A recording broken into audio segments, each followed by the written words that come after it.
بسم اللہ الرحمن الرحیم حامدہ و مصلی علی اما بعد۔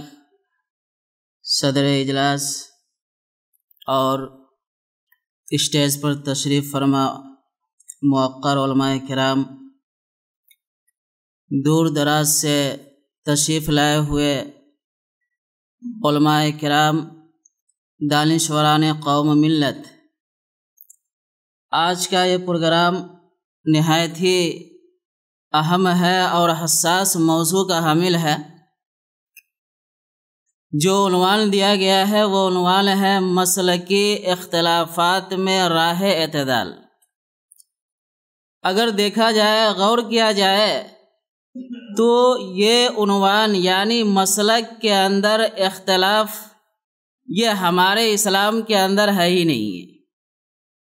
اس لیے کہ اگر دیکھا جائے تو جتنے بھی چار جو مذاہب ہیں پورے عالم کے اندر رائج ہیں، اگر ان کی بنیاد کے اوپر غور کیا جائے تو ہمیں یہ بات نظر آئیں گی کہ تمام کی بنیاد رسول اللہ صلی اللہ علیہ وسلم کی سنت اور قرآن ہے، اور یہ دونوں چیزیں ایسی ہے کہ دنیا میں کسی بھی خطے کا رہنے والا مسلمان ہو، ان کو یہ دونوں باتیں ماننی ضروری ہے۔ تو اگر یہ بات دیکھی جائے تو یہ مسلکی اختلافات ہے ہی نہیں ہے۔ لیکن اگر تصویر کا دوسرا رخ دیکھا جائے تو مسلکی اختلافات اتنا شدید ہمارے درمیان پایا جاتا ہے کہ اتنا شدید غیروں کے درمیان بھی نہیں پایا جاتا ہے۔ آج آپ دیکھیے کہ یہ غیر جو اللہ کو نہیں مانتے ہیں ان کے درمیان اتحاد پایا جاتا ہے، لیکن ہماری حالت یہ ہے کہ ہمارے اندر مسلک مشرب کے اندر ایسے شدید اختلافات پائے جاتے ہیں کہ ایک دوسرے کے پیچھے نماز تک پڑھنا گوارا نہیں کرتے۔ اور یہ دیکھا جائے کہ اسلام کے اندر اختلاف کچھ ہے ہی نہیں ہے۔ اس لیے جیسا کہ صبح کے اندر بھی یہ بات آئی تھی کہ تقریباً 80 اور 90% ایسے مسائل ہیں امت مسلمہ کے کہ جن پر امت مسلمہ عالم اسلام کے اندر متفق ہے۔ بعض جزوی اور فروعی مسائل ایسے ہیں جن کے اندر اختلافات پایا جاتا ہے، تو ان کے اندر راہ اعتدال کیا ہونی چاہیے؟ جو ہمارے اکابرین علماء ہیں وہ بیان فرمائیں گے، لیکن چند باتیں میں آپ کے سامنے رکھتا ہوں۔ پہلی چیز تو یہ ہے کہ یہ جو اختلافات ہے یہ صرف اجتہاد کا اختلاف ہے، یعنی استحبابیت اور عدم استحبابیت کا اختلاف پایا جاتا ہے۔ ایسا نہیں ہے کہ جواز اور عدم جواز کا اختلاف نہیں ہے، ناجائز اور حرام کا اختلاف نہیں ہے۔ اس لیے ایسے مسائل کو عوامی سطح کے اوپر اس انداز سے بیان کرنا کہ یہ چیز جائز نہیں ہے، ایسا نہیں ہونا چاہیے، بلکہ اس کے اندر حتی الامکان اس کے اندر احتیاط کی ضرورت ہونی چاہیے۔ مساجد ہے، عوامی محفل ہے، مجالس ہے، ان تمام جگہوں پر اس بات کا خیال ہو کہ مذہب کسی کے مسلک اور اپنے مسلک کی تائید میں آدمی حد سے غلو نہ کرے۔ اور یہ غلو جو پایا جاتا ہے یہ غلو ہی شدت پسندی کی بنیاد ہے، ورنہ اختلافات تو ہر دور میں رہے۔ صحابہ کرام کے دور کے اندر اختلافات موجود ہے، ائمہ کرام کے دور کے اندر اختلافات موجود ہے، لیکن وہاں پر شدت پسندی اور غلو نہیں پایا جاتا ہے۔ جیسا کہ حضرت امام یوسف رحمۃ اللہ علیہ ہم سب کے سب جانتے ہیں کہ امام ابو حنیفہ رحمۃ اللہ علیہ کے اجلہ تلامذہ میں سے ہے، اور آپ فقہ حنفی کے مشہور امام مانے جاتے ہیں۔ لیکن ایک مسئلہ آتا ہے کہ حجامہ یعنی پچنا لگانے سے وضو ٹوٹتا ہے یا نہیں ٹوٹتا ہے۔ اس مسئلے کے اندر ائمہ کرام کے درمیان اختلاف ہے، چنانچہ امام بخاری رحمۃ اللہ علیہ نے بھی اس سلسلے میں باب قائم کیا ہے، اور اس کے اندر اختلاف پایا جاتا ہے۔ امام ابو یوسف رحمۃ اللہ علیہ نے ہارون رشید جو اس وقت کے خلیفہ تھے، آپ نے ان کے پیچھے نماز پڑھی اور انہوں نے حجامہ لگوایا تھا، اور وہ حجامہ سے وضو کے نہ ٹوٹنے کے قائل تھے، لیکن آپ نے ایسا نہیں کیا کہ آپ نے ان کے پیچھے نماز نہیں پڑھی، یا آپ نے ایسا نہیں کیا کہ ان کے پیچھے نماز پڑھنے کے بعد آپ نے نماز لوٹائی ہو۔ یہاں پر بھی دیکھیے مسلک الگ الگ ہے، نظریہ الگ الگ ہے، لیکن آپ نے ایسے اصول کے خلاف نہیں کیا جو اصول اسلام کی وحدانیت کو، اسلام کی وحدت کو نقصان پہنچا سکتا ہو۔ امام شافعی رحمۃ اللہ علیہ کا واقعہ مشہور ہے کہ امام شافعی رحمۃ اللہ علیہ جب امام اعظم ابو حنیفہ رحمۃ اللہ علیہ کے مقبرہ کے پاس پہنچتے ہیں اور آپ نے فجر کی نماز ادا فرمائی تو آپ نے وہاں پر فجر کے اندر قنوت نہیں پڑھا۔ لوگوں نے پوچھا تو آپ نے کہا کہ میں یہاں پر فجر کے اندر قنوت کیسے پڑھ سکتا ہوں جبکہ یہاں پر ایک بڑے امام جو لیٹے ہوئے ہیں جو ان کے نہ پڑھنے کے قائل تھے۔ تو ہمیں بتلانا یہ ہے کہ ائمہ کرام اور جو ہمارے اکابرین اور ہمارے جو اسلاف گزرے ہیں ان کے درمیان شدت نہیں تھی، لیکن آج شدت ہمارے درمیان پیدا ہو چکی ہے۔ تو یہ شدت کو ہمیں ختم کرنا ہے۔ اس کی ایک سب سے مؤثر ذریعہ اگر کوئی چیز ہے تو وہ ہماری مساجد ہے۔ ہمیں مساجد سے اس بات کا اعلان بارہا کرنے کی ضرورت ہے کہ چاہے ہم نماز کے اندر رفع یدین کریں یا نہ کریں، چاہے ہم ہاتھ سینے پر باندھیں یا ناف کے نیچے باندھیں، چاہے ہم قرات خلف الامام کریں یا نہ کریں، لیکن مسلم طور پر ہماری نماز ضرور ہو جائیں گی۔ نماز سے ایسا نہیں ہونا چاہیے۔ دوسری بات یہ ہے کہ اس کے اندر ہمیں اس بات کا خیال رکھنا چاہیے کہ آج شدت اس لیے پیدا ہوئی ہے کہ ہم یہ سمجھتے ہیں کہ ہمارا جو مسلک ہے وہی مسلک حق ہے اور باقی مسلک ناحق ہے۔ یہ نظریہ ہمارا غلط ہے۔ آپ دیکھیے، اگر ہم اپنے مسلک کو حق سمجھ کر اور دوسرے کے نظریے کو ناحق سمجھ کر اگر ہم ثابت کرنے کی کوشش کریں گے، ہم اپنی پوری زندگی بھی لگا دیں گے تو بھی ہم دوسرے کو ناحق ثابت نہیں کر سکتے، چونکہ امت ان مسائل کو 1450 سال سے ان مسائل کو بیان کرتے ہوئے آ رہی ہے۔ اس لیے ہمیں نہایت ہی احتیاط کی ضرورت ہے اور وقت کا خیال نہایت ہی ضروری ہے۔ اس لیے میں انہی چند باتوں پر اپنی بات کو ختم کرتا ہوں۔ وآخر دعوانا الحمد للہ رب العالمین۔ الحمد للہ رب العالمین وبہ نستعین۔ قال اللہ تعالیٰ فی کتابہ الکریم اعوذ باللہ من الشیطان الرجیم بسم اللہ الرحمن الرحیم واعتصموا بحبل اللہ جمیعا ولا تفرقوا۔ قابل صد احترام بزرگوں اور عزیز علماء ساتھیوں، آپ جانتے ہوں گے کہ اختلاف، بغیر کسی تمہید کے میں اپنی بات شروع کرنا چاہوں گا، اختلاف ایک فطری امر ہے۔ فکر و نظر کا اختلاف، سوچ کا اختلاف، کسی چیز کے معنی کو متعین کرنے کا اختلاف ایک فطری امر ہے۔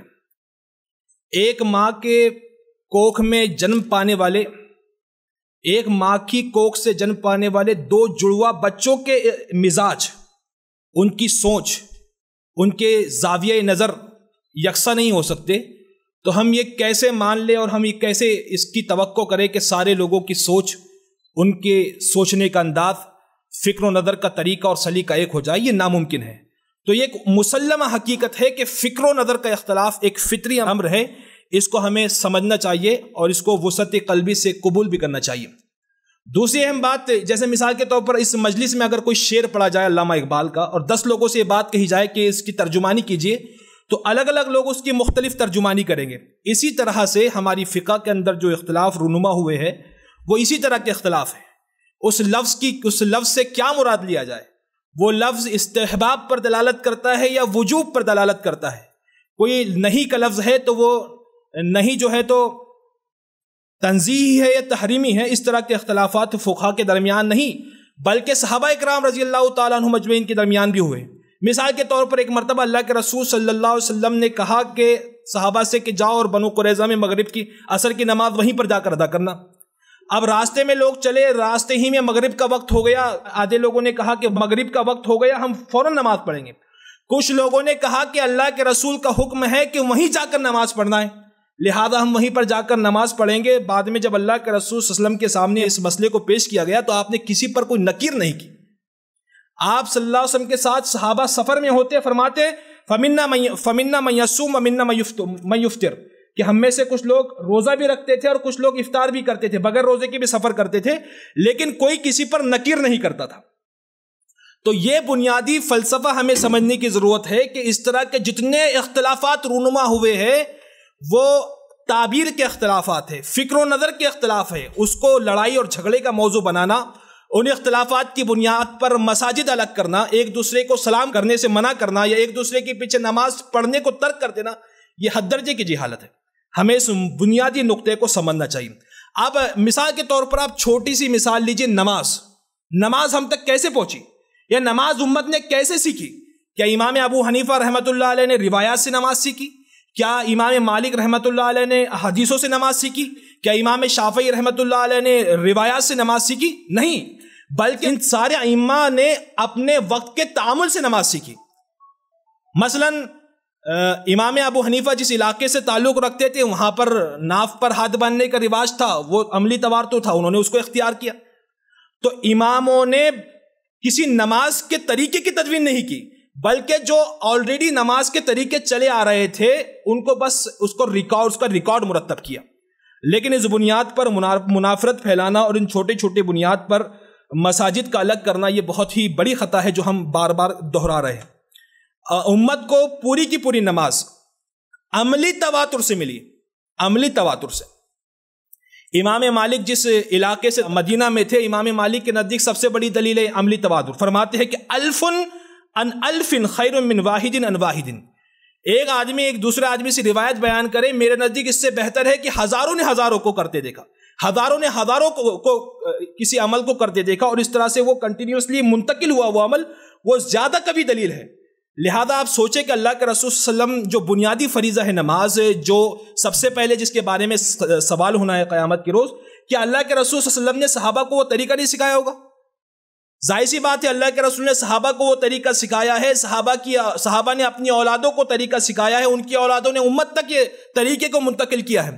تو نماز کے جتنے اختلافات ہیں، رفع الیدین کرنا ہے نہیں کرنا ہے، یہ کرنا بھی تواتر عملی ہے، نہ کرنا بھی تواتر عملی ہے. اگر ہم اس بنیادی نقطے پر مطمئن ہو جائے تو یہ اختلاف ختم ہو سکتے.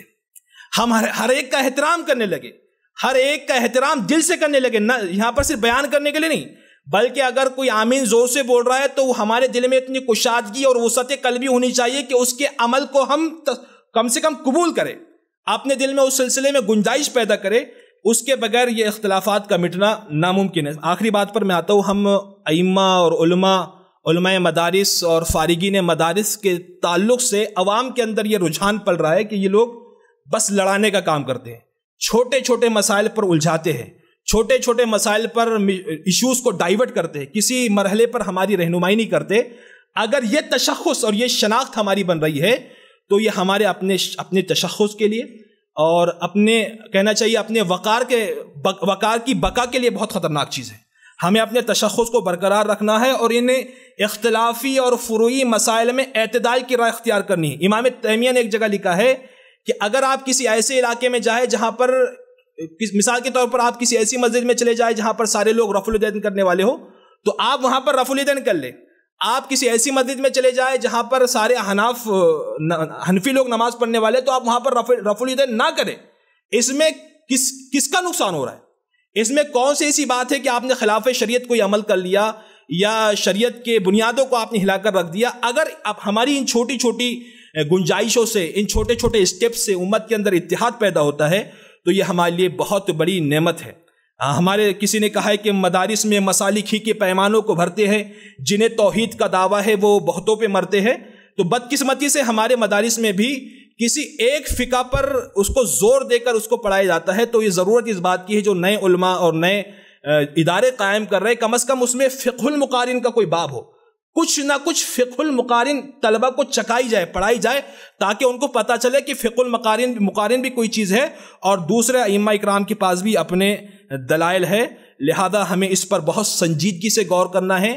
وقت کی نزاکت کو سمجھتے ہوئے، ان حالات کی نداکت کو سمجھتے ہوئے، ان چھوٹے چھوٹے فروعی اختلافات کو بھول کر ایک امت واحدہ جب تک ہم نہیں بنیں گے تو ان آنے والے طوفانوں کا ہم مقابلہ نہیں کر سکتے. اقبال نے بڑی پیاری بات کہی تھی، یہی مقصود فطرت ہے، یہی رمز مسلمانی، اخوت کی جہانگیری، محبت کی فراوانی. جب ہمارا نبی ایک، جب ہمارا قرآن ایک، جب ہمارا دین ایک، جب ہم ایک اللہ کے سامنے جھکنے والے ہو، تو یہ اختلافات اور ان چھوٹی چھوٹی باتوں پر لڑائیاں بالکل فضول ہے۔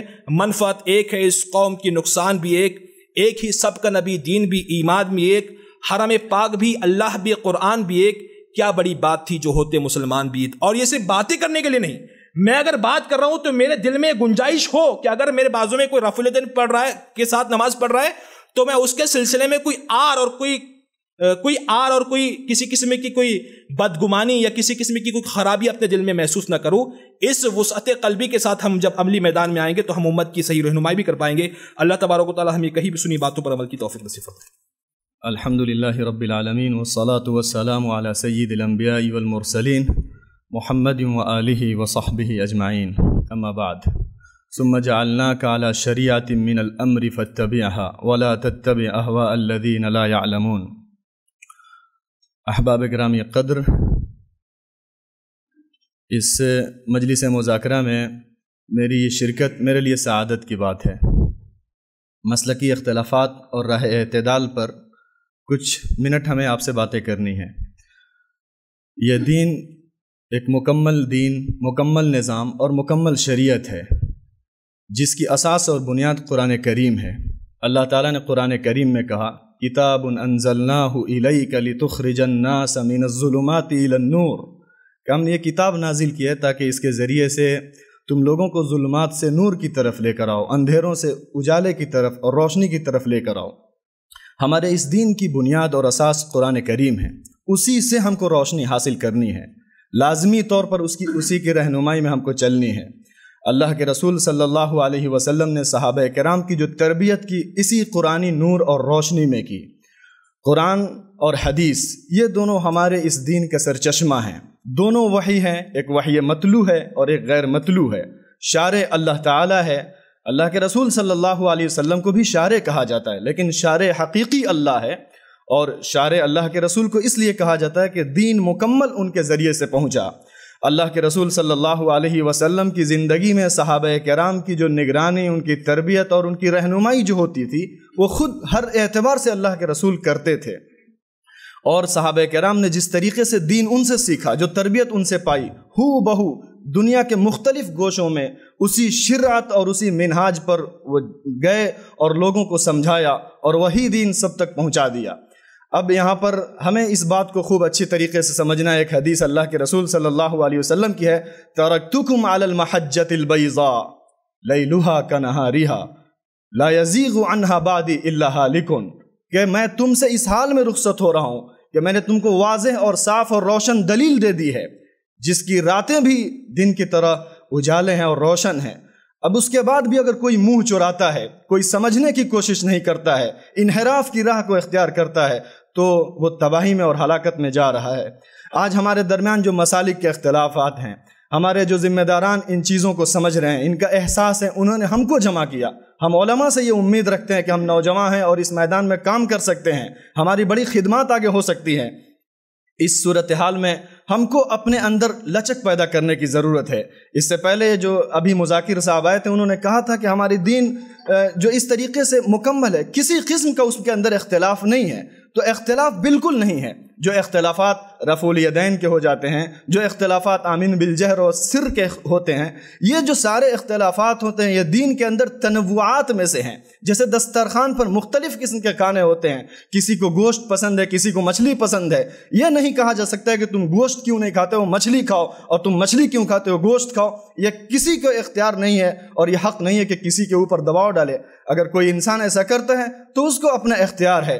ہمیں اپنے اندر وسعت پیدا کرنے کی ضرورت ہے، ہمارے قلب میں وسعت ہو، گہرائی ہو، ہم ایک دوسرے کو اپنے سے قریب تر کرتے چلیں۔ انشاءاللہ ہمارا سماج ایک روشن سماج ہوگا، اور اس طریقے سے ہوگا کہ ہمارے اندر اختلافات جو ہوں گے وہ سب ختم ہوتے چلے جائیں گے۔ اس سلسلے میں جہاں تک ایک بات سمجھتا ہوں کہ علماء کرام جو سماج میں رہتے ہیں، خاص طور سے دیہات اور جو علاقائی وہ ماحول ہوتا ہے، وہاں پر کبھی کبھی ایسا ہوتا ہے کہ جو گاؤں کے لوگ ہوتے ہیں وہ آتے ہیں، پوچھتے ہیں مولانا صاحب ہم کیا کریں؟ آمین بالسر کریں یا آمین بالجہر کریں، یا پھر اسی طریقے سے جو سری نماز ہوتی ہے ان نمازوں میں کیا ہم قرات خلف الامام کر سکتے ہیں نہیں کر سکتے ہیں، یا اس طریقے سے جو ایسے مسئلے آئیں تو تنازعات جب کھڑے ہو جاتے ہیں، میری رائے یہ ہے کہ ایسے سلسلے میں جب اس طریقے کے مسئلے اٹھانے والے لوگ پیدا ہو جائیں اور اختلافات سخت ہو جائیں تو ایسی صورتحال میں ہم کو خاموشی اختیار کرنی چاہیے، کوئی وقعت نہیں دینی چاہیے ان تنازعات کو، اور کسی قسم کے اس سلسلے میں اس کو اہمیت ہمیں ایسے نہیں کرنا چاہیے کہ اس کو اہمیت مل جائے۔ جب ہم اس کو اگنور کریں گے اور اس سلسلے میں اپنے وسعت قلبی کا مظاہرہ کریں گے تو انشاءاللہ راستہ ہموار ہوتا چلا جائے گا۔ ہم نے دیکھا ہے جب ندوے میں ہم لوگ پڑھائی کر رہے تھے تو ندوے کے اندر بہت سارے ہمارے احباب شافعی مسلک کے، اہل حدیث مسلک کے رہتے تھے، بغل میں نماز پڑھنے والا کوئی شافعی ہے، بغل میں نماز پڑھنے والا کوئی حنفی ہے، اور کوئی اسی طریقے سے اہل حدیث ہے، سب نماز پڑھ رہے ہیں، مغرب کی نماز ہو، عشاء کی نماز ہو، فجر کی نماز ہو، ظاہر ہے کہ احناف کی تعداد ندوے میں زیادہ ہوتی ہے، اور اس طریقے سے جو شمالی ہند ہے، لیکن جب آمین زور سے لوگ کہتے تھے وہاں پر تو کسی قسم کا ہمیں اختلاف نہیں ہوتا تھا، ہم بالکل وسعت قلبی کے ساتھ ان کا استقبال کرتے تھے۔ آج الحمدللہ ایسا دل بن گیا ہے کہ ہمیں بھی جب ایسا موقع ہے، ہم بھی جب اپنے احباب کے ساتھ رہتے ہیں تو شوافع کے بیچ میں ہم رہتے ہیں تو ہم ان کے طرح نماز پڑھ لیتے ہیں، ہمیں کسی قسم کا تکلف نہیں ہوتا ہے، کسی قسم کے ہمیں اس میں رنجیدگی کا احساس نہیں ہوتا ہے۔ یہ دین ہے، مکمل دین ہے، اللہ کے رسول صلی اللہ علیہ وسلم کی رہنمائی ہے، ہمیں اس پر عمل کرنا چاہیے۔ ایک بات یاد رکھیں، اگر وسعت قلبی ہم اپنے اندر پیدا کر لیں گے تو انشاءاللہ ہمارے سماج کے درمیان جو یہ اختلافات دین کی صورت میں آ چکے ہیں انشاءاللہ یہ ختم ہوتے چلے جائیں گے۔ اللہ تعالی ہم سب کے اس اجتماع کو قبول فرما لیں۔ السلام علیکم ورحمۃ اللہ وبرکاتہ۔ الحمد للہ رب العالمین والصلاة والسلام علی سید الانبیاء والمرسلین وعلی آلہ وصحبہ اجمعین، اما بعد، اعوذ باللہ من الشیطان الرجیم، بسم اللہ الرحمن الرحیم، اطیعوا اللہ ورسولہ ولا تنازعوا فتفشلوا وتذهب ريحكم واصبروا ان اللہ مع الصابرین، صدق اللہ العظیم۔ اسٹیج پر جلوہ افروز اکابرین اعظام اور دور دراز مقامات سے آئے ہوئے علماء کرام، آج میرے لیے بڑی خوشی اور سعادت کی بات ہے کہ آج میں پہلی مرتبہ علماء سے مخاطب ہو رہا ہوں، پہلی مرتبہ۔ اس سے پہلے مخاطب ہوا تھا لیکن اتنے سارے علماء اور اتنا بڑا اسٹیج نہیں تھا، اسی لیے میں آج اپنے آپ پر فخر کر رہا ہوں کہ آج اللہ تعالیٰ نے مجھے یہ وقت دیا ہے کہ میں آپ سے کچھ گوش گزار کر سکوں۔ بہرحال علماء کرام، اختلاف ایک فطری چیز ہے، اختلاف انسان کی فطرت میں ہے، اختلاف انسان کی عادت میں ہے، اختلاف انسان کے مزاج میں ہے، اللہ نے رکھا ہے۔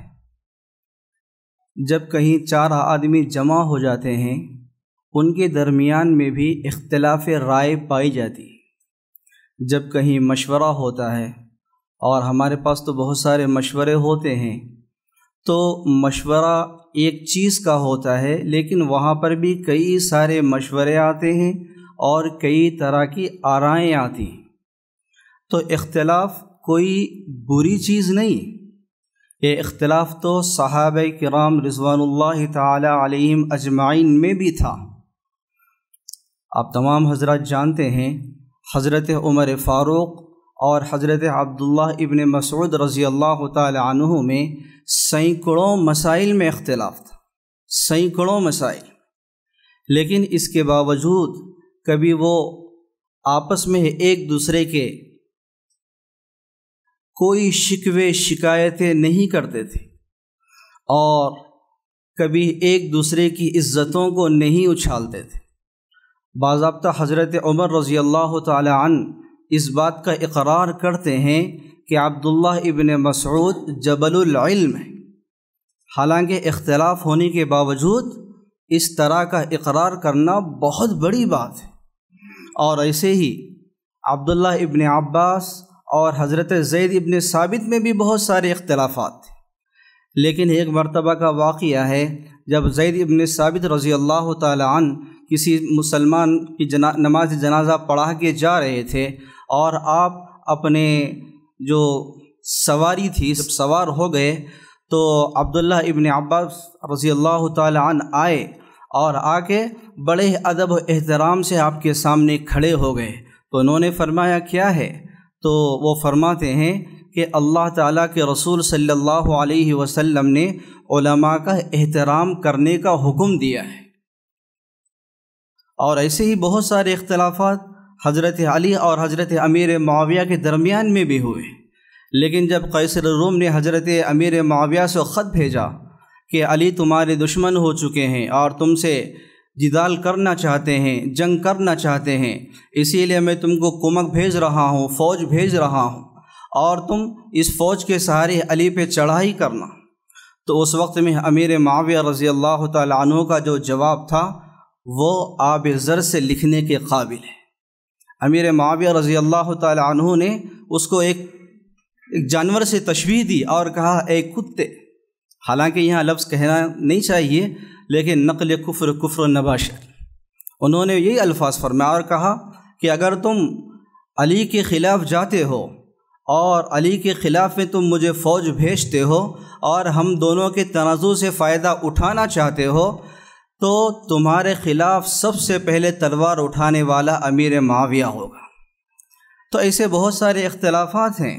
حضرت امام ابو حنیفہ اور امام شافعی کے درمیان سب سے زیادہ اختلافات ہیں، لیکن جب حضرت امام شافعی نے امام ابو حنیفہ کے جب مزار پر تشریف لے گئے اور یہ کہا کہ رفع یدین نہ کریں، تو ان کے شاگردوں نے پوچھا کیا ہماری احادیث صحیح نہیں ہے؟ تو آپ نے کچھ نہیں کہا، بلکہ اتنا کہا کہ وہ الگ بات ہے، لیکن جو صاحب قبر ہیں اس جگہ پہ رفع الیدین کرنے سے مجھے شرم آتی۔ تو اس طریقے کے بہت سارے اختلافات ہیں اور آج بھی پائے جاتے ہیں، لیکن ہم یہ ہے کہ ہم اتحاد میں آئیں، اور یہ بھی بہت عجیب بات ہے کہ آج کے زمانے میں شاید اتحاد نہیں ہو سکتا، لیکن اتحاد کے علاوہ کم از کم ہم انضمام یا راہ اعتدال میں آ جائیں۔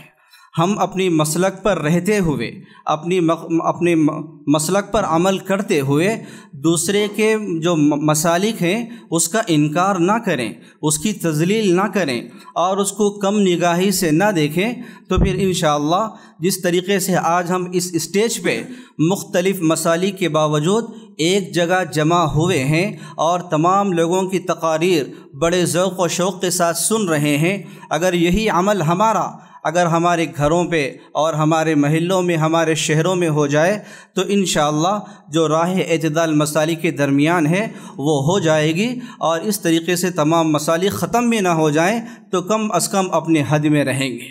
انہی باتوں پر اپنی بات کو ختم کرتا ہوں۔ اللہ تعالیٰ سے دعا ہے ہمیں کہنے اور سننے سے زیادہ عمل صالح کی توفیق عطا فرمائے، آمین۔ وآخر دعوانا الحمدللہ رب العالمین۔ السلام علیکم ورحمۃ اللہ۔ بسم اللہ الرحمن الرحیم وبہ نستعین۔ میں سیدھا پوائنٹ پہ آ رہا ہوں۔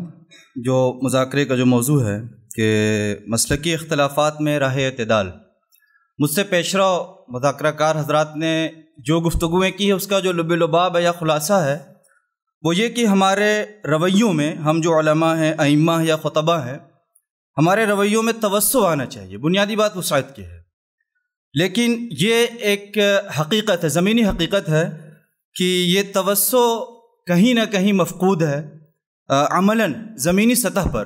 اور صبح بھی ہمارے جو فاضل مقررین حضرات تھے، محاضرین تھے، ان کی گفتگو میں یہ بات آئی، خاص طور سے مولانا اسجد قاسمی ندوی صاحب کی گفتگو میں یہ بات آئی، اور انہوں نے کہا کہ ہماری صفوں میں عملی حیثیت سے زبردست بکھراؤ ہے۔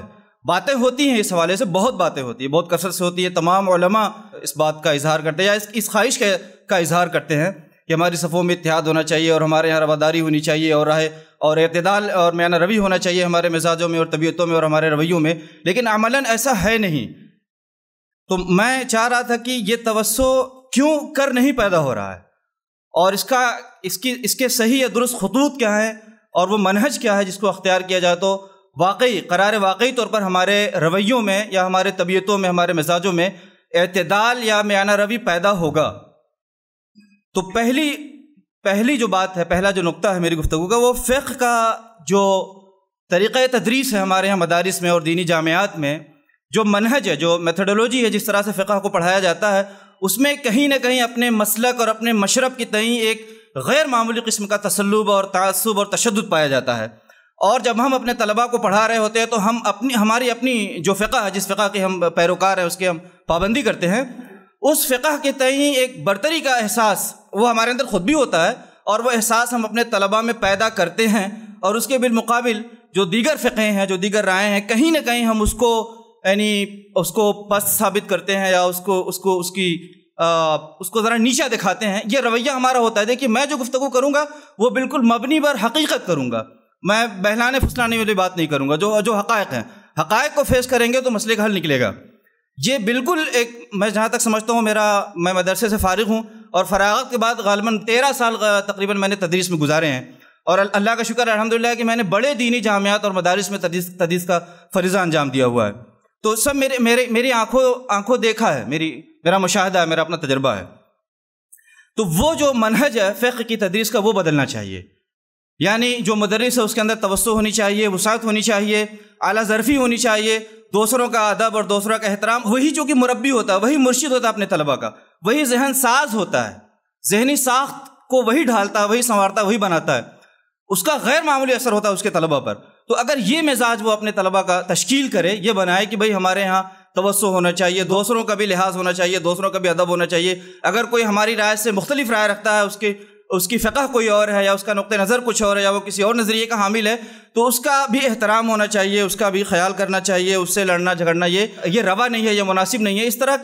اس طرح کا جب انداز اختیار کریں گے تو اس میں میں سمجھتا ہوں کہ مسالک کے درمیان جو اختلافات ہیں اور اس میں جو راہ اعتدال اگر پیدا ہو سکتا ہے، اس میں جو کلیدی رول ادا کریں گے، بالکل بنیادی رول، وہ اساتذہ کا ہے، مدرسین کا ہے، معلمین کا ہے، خطباء کا ہے، ائمہ کا ہے، جو تقریریں کرتے ہیں مساجد میں یا مختلف جلسوں میں اور اجتماعات میں، ان کا بنیادی رول ہے۔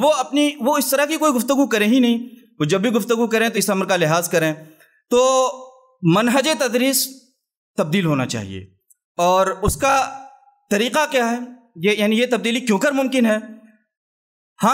ٹھیک ہے، ہم کسی ایک خاص مسلک یا مشرب کے پیروکار ہیں، لیکن ہم جب فقہ کی وہ جو ایک مخصوص فقہ ہے جس سے ہم وابستہ ہیں، ہم جب صرف وہی پڑھائیں گے اور اس کی برتری اپنے طلباء کے اندر ثابت کریں گے تو ظاہر سی بات ہے غلو کا مزاج پیدا ہوگا۔ تو فقہ مقارن کی کہیں نہ کہیں گنجائش نکالنی چاہیے۔ نصاب تدریس وغیرہ میں کوئی ایسی کتاب ضرور ہونی چاہیے، جیسے بدایت المجتہد ہے، علامہ ابن رشد کی ہے، تو اگر آپ وہ کتاب پڑھتے ہیں تو آپ کا ایک الگ ہی مزاج بنتا ہے، یعنی فقہی حوالوں سے آپ کے طبیعت میں تشدد یا تسلب یا تعصب نہیں آتا ہے، بڑی وسعت اور بڑی سماعی اور بڑی کشادگی دلوں میں پیدا ہو جاتی ہے، اس کا ایک اثر آتا ہے۔ یا اگر معلم ہے پڑھانے والا ویسا، تو ظاہر سی بات ہے طلباء کے اندر وہ مزاج بنے گا۔ اور دوسری چیز یہ ہے کہ اکثر اختلافات جو ہمارے یہاں ہے فقہی نوعیت کے، اس کی بنیاد نص فہمی ہے، نص کے فہم میں اختلاف ہوتا ہے۔ دیکھیے، جو دین ہے اصلاً، اگر ہم اپنے طلباء کو یہ باور کرائیں کہ دین تو اصل کتاب و سنت اور اس کی نصوص ہیں، اس کا جو فہم ہے وہ دین نہیں ہے۔ فہم میں تو اختلاف ہے بھائی، کسی نے اس کو یوں سمجھا، کسی نے اس کو یوں سمجھا، کسی نے اس کو یوں سمجھا، تو سبب اختلاف جو ہوتا ہے وہ نص کا فہم ہوتا ہے۔ اور فہم، ظاہر سی بات ہے، اگر ہم فہم کو دین کی حیثیت سے پڑھائیں گے، فہم کو دین بنا کے پیش کریں گے، تو ظاہر سی بات ہے جو فروعی مسائل ہیں جن میں ہم کو الجھنا چاہیے، ہم ان کو دین سمجھ کر کے الجھیں گے، ٹکرائیں گے، ہمارے درمیان تصادم پیدا ہوگا۔ تو اس کو سمجھنا چاہیے کہ دیکھیے بھائی، دین تو نص ہے، نصوص ہے کتاب و سنت کی، اس کا فہم وہ دین نہیں ہے، وہ ایک رائے ہے، ایک علمی، ایک فقہی، ایک شرعی رائے ہو سکتی ہے، ٹھیک ہے۔ اور ایک چیز یہ بھی ہے کہ جو لوگ فقہی اختلافات کو خواہ بڑھاوا دیتے ہیں، تو ہمیں ان کی بہت زیادہ حوصلہ افزائی نہیں کرنی چاہیے، ان کی حوصلہ شکنی ہونی چاہیے، یا ان کی فہمائش ہونی چاہیے کہ بھئی آپ غلط کر رہے ہیں، آپ کو ایسا نہیں کرنا چاہیے۔ ایک چیز اور ہے کہ ہمارے ہاں یہ جو فقہی حوالوں سے ہمارے رویوں میں جو تنگی ہے یا جو تعصب ہے، تنگ نظری ہے، اس میں کہیں نہ کہیں رسوخ فی العلم کا فقدان بھی ہوتا ہے۔ اگر انسان راسخ فی العلم میں، اگر اس کو رسوخ حاصل ہے، اس کو واقعی جو تفقہ ہے، جو دین کا تفقہ جس کو کہا جاتا ہے، بصیرت ہے، کمال اس کو حاصل ہے، اور اس کا مطالعہ وسیع ہے، تو یہ چیز آپ انسان کے اندر وسعت پیدا کر دیتی ہے، سماعی پیدا کر دیتی ہے، گنجائش پیدا کر دیتی ہے، کشادگی پیدا کر دیتی ہے۔ تو انسان پھر وہ تنگ نظر نہیں بنتا ہے، بلکہ اس کے اندر ایک طرح کی اعلیٰ ظرفی اور اولو العزمی اور بلندی، نگاہ کی بھی بلندی اور فکر کی بلندی اس کے اندر پیدا ہوتی ہے۔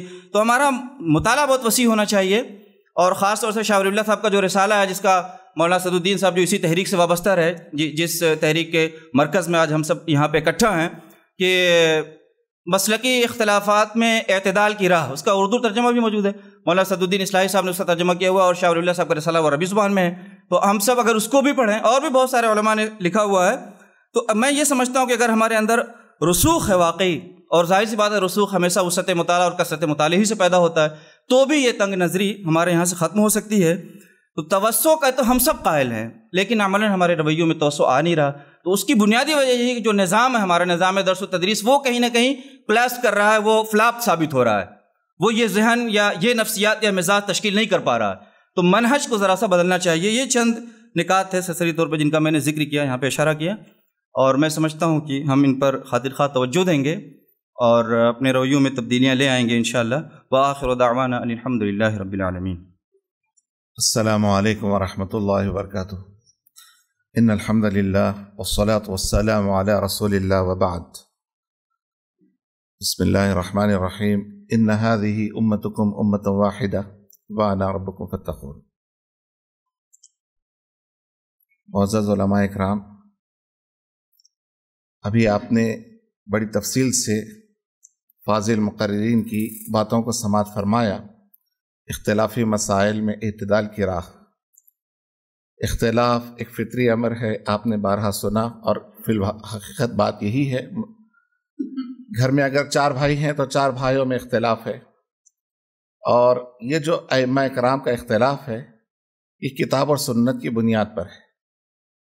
ہمارے شریعت کے ماخذ اہم 2 ہیں، کتاب اللہ اور سنت رسول اللہ، اور یہ چاروں ائمہ نے اسی کو بنیاد بنا کر اختلاف کیا ہے، لیکن کسی امام نے ایک دوسرے کی مخالفت نہیں کی، اور نہ کبھی کسی نے کہا کہ مخالفت کرو ایک دوسرے کی، اور ہر ایک نے ایک ہی نعرہ دیا، اذا صح الحدیث فہو مذہبی۔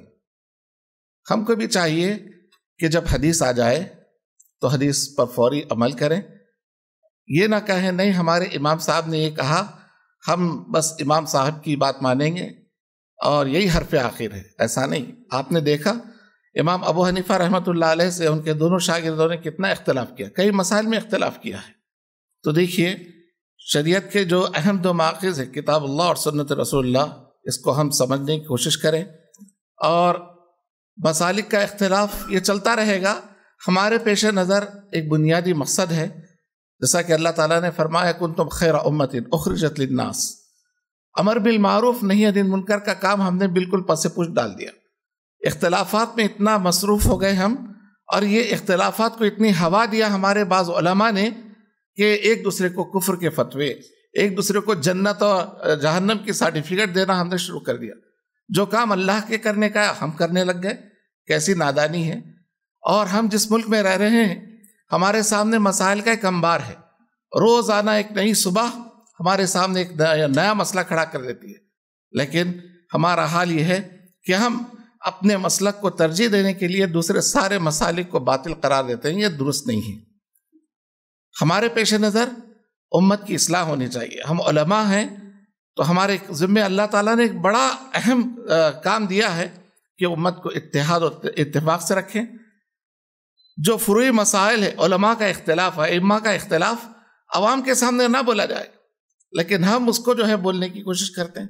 جو اصلاح سماج، اصلاح معاشرے کی باتیں ہیں اس پر اتنا توجہ نہیں دی جا رہی، اس پر اتنی کوئی زیادہ محنت نہیں ہو رہی ہے۔ ہم ایک دوسرے کے مسلک کا احترام کریں، کوئی کسی کی مخالفت نہ کرے۔ مخالفت کرنے سے ملے گا کیا؟ دشمن جب حملہ کرتا ہے تو یہ نہیں پوچھتا کہ تم حنفی ہو یا سلفی ہو، یہ نہیں پوچھتا، بس مسلمان ہونے کی بنیاد پر وہ ہم پر حملہ کر رہا ہے۔ لیکن آج بھی ہم ہوش کے ناخن لینے کے لیے تیار نہیں ہیں، اور حالت یہ ہے کہ مسلکی تشدد میں اتنا ہم یعنی آگے بڑھ گئے کہ مساجد کو تک مسلمان گرا رہے ہیں۔ آندھرا میں 3 مسجدیں اس طرح کی جو ہے شہید کی گئی ہیں مسلکی تشدد میں۔ یہ ہمارے لیے لمحہ فکر ہے۔ آج امت بڑی زخمی ہے، اس کو سدھارنا اللہ نے ہمارے کندھوں پر ذمہ داری رکھا ہے۔ تو ہم کو چاہیے کہ ہم مسلکی تشدد کو ایک کونے میں رکھیں، امت کی اصلاح، امت کی سدھار کی ہم کوشش کریں، فکر کریں. یہی ہمارا مشن ہونا چاہیے، یہی ہمارا نصب العین ہونا چاہیے. اللہ تعالیٰ نے ہم سب کو ایک امت کہا، یہ نہیں کہا کہ تم 4 امت ہو، نہیں. ان ہذہ امتکم امۃ واحدہ وانا ربکم فاتقون. اور آپ نے دیکھا خیر القرون میں اختلاف، صحابہ میں خود اختلاف.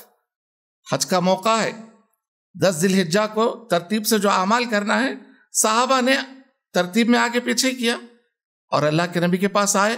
آپ صلی اللہ علیہ وسلم نے فرمایا افعل ولا حرج، افعل ولا حرج. دین کا توسع دیکھیے، اسلام کی یہ تعلیمات کا تنوع دیکھیے، سبحان اللہ. کوئی کسی پر نکیر نہیں کیا گیا. اور ساتھ ساتھ یہ بھی بات یہ ہے، ترجیحات دین کو ہم مقدم رکھیں، ترجیحات دین کو ہم مقدم رکھیں. باطل طاقتیں کیسے ہم کو مٹانے کے درپے ہیں، ہم اسلام یعنی ان کا دفاع کیسے کریں، کوشش یہ کریں. اور جو مدارس میں نصاب پڑھایا جا رہا ہے، اس سلسلے میں کافی احباب نے بات بتائی. فقہ مقارن سب سے اہم چیز ہے. ابن رشد کی جو کتاب ہے بدایت المجتہد، بڑی زبردست کتاب ہے. اگر ہم اس کتاب کو پڑھیں گے یا پڑھائیں گے تو ہم میں ایک دوسرے کے مسلک کو برداشت کرنے کا جذبہ پیدا ہوگا، ایک دوسرے کا ہم احترام کرنے والے بنیں گے. اور یہ وقت کی سب سے بڑی ضرورت ہے. لیکن ہندوستان کے اکثر مدارس میں صرف فقہ حنفی کو پڑھایا جاتا ہے، دوسرے ائمہ کی فقہ کو نہیں پڑھایا جاتا، جس کی وجہ سے مسلکی تشدد بعض جگہ اتنا بڑھ چکا کہ بس اسی کو جو ہے اصل دین سمجھنے لگے ہم. ایسا نہیں ہونا چاہیے. ہم جامعہ دارالسلام میں پڑھے، وہاں سارے مسالک کے اساتذہ، سارے مسالک کے طلبہ، لیکن کوئی کسی پر اعتراض نہیں، سب مل جل کر رہتے ہیں. محبت کی ایک فضا ہے ماشاءاللہ سے. یہی فضا ہر دینی مدرسے میں ہو، دینی جامعہ میں ہو. یہی وقت کا سب سے بڑا تقاضا ہے. اگر ہم متحد رہیں گے اور امر بالمعروف نہی عن المنکر کا کام انجام دیتے رہیں گے، انشاءاللہ اللہ کی مدد ہمارے شامل حال رہے گی، اور کوئی باطل طاقت سے انشاءاللہ ہم نہیں ڈریں گے، اور بس اللہ کا خوف ہمارے پاس رہے گا. تو یہی ہمارے لیے نجات کا باعث ہے. یہ کچھ باتیں رہی جو میں نے آپ کے سامنے گوشے گزار کیا. اللہ سبحانہ و تعالیٰ سے دعا ہے کہ اللہ تعالیٰ ہم سے زیادہ امت کی اتحاد اور اتفاق کا کام لے، اور اللہ تعالیٰ ہم سب کا یہاں جمع ہو کر بیٹھنا قبول فرمائے. آمین. رب اغفر وارحم وانت خیر الراحمین. اللہم صلی وسلم علی نبینا محمد وعلی آلہ وبارک وسلم. وآخر دعوانا الحمدللہ. الحمدللہ رب العالمین، والصلاة والسلام علی رسولہ محمد وعلی آلہ واصحابہ اجمعین. اما بعد، قال اللہ تعالی اعوذ باللہ من الشیطان الرجیم واتبع سبیل من اناب الی. صدق اللہ العظیم. ہماری خوش قسمتی ہے، سعادت مندی ہے کہ اقلیم ہند بلکہ عالم اسلام کے انتہائی موقر اور عظیم تحریک کے مرکز میں کھڑا ہو کر کے اپنا سبق سنا رہا ہوں. میں انتظامیہ کا اور داعی حضرات کا شکر گزار ہوں، اور مجھے یہاں موقع ملا، اس پر بھی بے حد ممنون ہوں. جو موضوع ہے مسلکی اختلافات اور راہ اعتدال. اختلافات مسلکی جہاں تک ہے، میں اپنی بات 3 نکات پر ٹائم پہ پورا کر دوں گا. پہلی بات یہ کہ اختلافات نہیں ہیں. دوسری بات معمولی اختلافات ہیں، مسلک کی بات آتی ہے. تیسری بات اختلافات کی وجہ کیا ہے. پہلی بات اختلافات نہیں ہیں.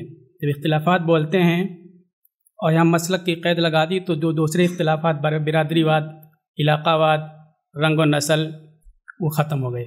اس پر ہمیں بات نہیں کرنی ہے. وہ بھی اختلافات ہیں لیکن بہت کم ہیں، اور ہم علماء ہیں، ہم لوگوں کو عوام میں نہیں بولنی چاہیے کہ مسلمانوں میں یہ سب اختلافات ہیں. علماء میں بولنی چاہیے، باتیں کرنی چاہیے. دنیا میں مسلمانوں سے زیادہ یونائٹڈ اور متحدہ کوئی قوم نہیں ہے. دعوت کے موقع پر یہ بات آتی ہے کمزور برادریوں کی طرف سے کہ آپ میں بھی اختلاف ہیں. میں کہتا ہوں ان سے کہ ہماری 5 برادری ہے کسی محلے میں، اور تمہاری 500 برادری ہے، یا ہماری 500 برادری ہے، تمہاری 5 برادری ہے. ہماری 500 برادریاں دن میں 5 وقت اکٹھا ہو کر کے نماز پڑھتی ہیں. تم صرف 5 برادری ہو، 3-4 نسلیں بتا دو ایک ساتھ میں کھانا کھایا ہو تم نے. تمہارے اندر اختلاف ہے، ہمارے اندر اختلاف نہیں ہے.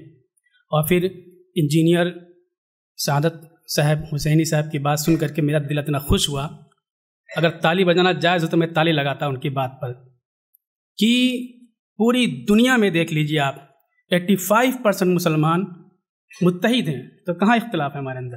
برادری کی بات ہو گئی، اور مسلکی اختلاف بھی نہیں ہے۔ یہاں کتنے مسلک کے لوگ بیٹھے ہوئے ہیں، کون سا اختلاف ہے؟ آپ کسی مسجد میں جا کے دیکھ لیجئے کون سا اختلاف ہے؟ ایک دو واقعات ہو جائیں، شذوذ تو ان کو پوری قوم پر مسلط کر دو، یہ ٹھیک بات نہیں ہے۔ کہیں بھی اختلاف مجھے نظر آیا ہی نہیں، اور علماء کو متون کیا جاتا ہے کہ علماء اختلافات کو ہوا دیتے ہیں۔ یہ کون لوگ بیٹھے ہیں یہاں جو اتفاق کے لیے غور و فکر کر رہے ہیں، قوموں کو جوڑنے کی بات کر رہے ہیں؟ کون لوگ ہیں؟ یہ علماء کی جماعت ہے۔ جماعت اسلامی کا پلیٹ فارم، ہر مکتب فکر کے لوگوں کو نمائندگی دی گئی، جمعیت العلماء میں ہر مکتب فکر کو نمائندگی دی گئی، تبلیغی جماعت کے اندر ہر مکتب فکر کو نمائندگی دی گئی، اور ایک ذمہ دار بتا رہے تھے کہ بریلوی حضرات اہل سنت والجماعت ان لوگوں سے ان کی مرافقت ہے، روابط ہیں، تو کہاں اختلاف ہے؟ تو مسلکی اختلاف ہے ہی نہیں۔ ہم بول بول کر کے ایک ذہنی طور پر اپنے آپ کو مغلوب کر رہے ہیں، اور علماء ہمیشہ اختلاف کو ختم کرنے کی کوششیں کرتے ہیں، علماء کبھی اختلاف پیدا کرنے کی کوششیں نہیں کرتے ہیں۔ اب ہم مسلک پر آتے ہیں، فقہ کی تعلیم پر۔ پوری امت کو، پوری دنیا میں لوگوں کو، مسلمانوں کو متحد کرنے کا اگر کوئی طاقتور ذریعہ ہے، مدون نظام ہے، تو مسالک اربع ہیں۔ چاروں اماموں کی فقہ مدون ہے۔ اس کے علاوہ اگر کوئی دوسری کوشش آپ کریں گے تو پانچواں فرقہ پیدا ہو جائے گا اور اختلاف پیدا ہوگا۔ اور مدرسوں کو متون کیا جاتا ہے کہ طریقۂ تعلیم، ٹیچنگ میتھڈولوجی غلط ہے۔ میں الحمدللہ دارالعلوم دیوبند کا فارغ ہوں، مفتی سعید صاحب پالنپوری، دیگر اساتذہ، اور پھر جو اصول فقہ اور فقہ کی کتابیں ہیں، جو اختلافی مسائل ہیں، ان میں دلائل دیگر ائمہ کے آتے ہیں، اور بہت ایمانداری سنجیدگی کے ساتھ تمام دلائل پر غور کیا جاتا ہے۔ غور کرنے کے بعد بتایا جاتا ہے کہ ہم حنفی مسلک پر کیوں عمل کرتے ہیں۔ کوئی معاملہ حنفیت کا کمزور ہوتا ہے تو اساتذہ پیش کرتے ہیں کہ ہمارا یہاں یہ موقف کمزور ہے، صاف صاف کہتے ہیں۔